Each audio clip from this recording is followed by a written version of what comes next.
G'day guys, John from Diamond Protection. Welcome to our YouTube videos again. Today we're going to be talking about extinguishers and just a quick brief on how to fill up extinguishers.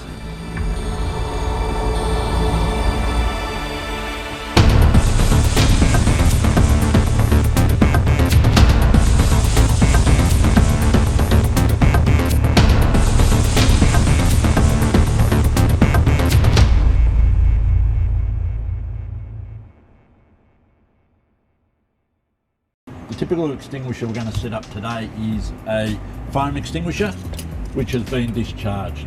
Alright, so what we need to do is charge it back up. So what we're going to do first is make sure the extinguisher's in date within its HT testing, which it is, which I've checked on the tag here. So we're ready now to fill it up.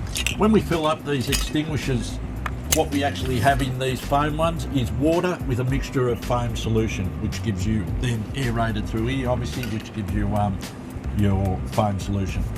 What we're going to do, so we need to fill it up with water first. So what we need to do first is just take off the neck, and usually these should be only hand tight, they shouldn't be over tightened. They have a rubber o-ring on them, so we just unscrew it and we release the neck out of it and lay that down. Inside here there's another piece which you take out and just sit that to the side. What I need to do now is put water in here. This is a 9-litre extinguisher. Obviously you don't fill it right to the brim, otherwise you haven't got room for air or anything in there. So what I've set up is just another extinguisher here. We have a cutout which tells us where to fill it with water. So I just put my extinguisher under here, turn on the tap, and it has already as much water as I need in there. So I just fill that up. Water first, not the foam, because if you put water on top of the foam, it's just going to foam up, which is not what we want. So that just a couple of seconds till we fill it up, and she's empty. Alright, so I've emptied that, I've put what I need in there. I can then close that off. What I need to put in there now is the foam solution. I put the neck back in here. The only reason I put that so it doesn't create a splash in there, I try and pour it in there. It takes about 600 ml of this solution, which we put in here with the water, and I just slowly pour it in, because again, we don't want to make it all foam up.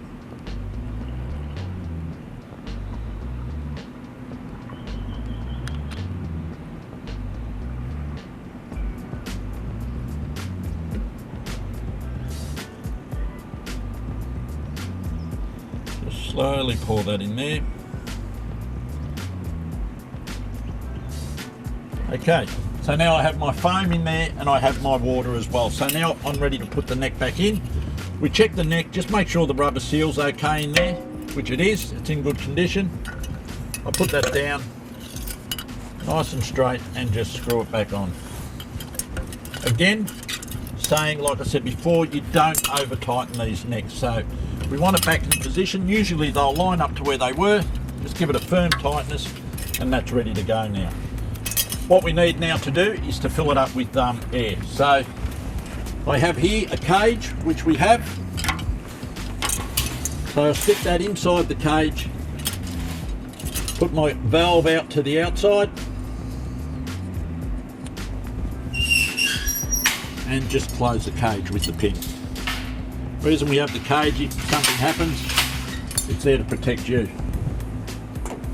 Alright, these extinguishers here, be it air, with the foam and the water, are about 700 kPa, which is around about 90 psi. So I just hook that into the nozzle there, push in, and I fill it up.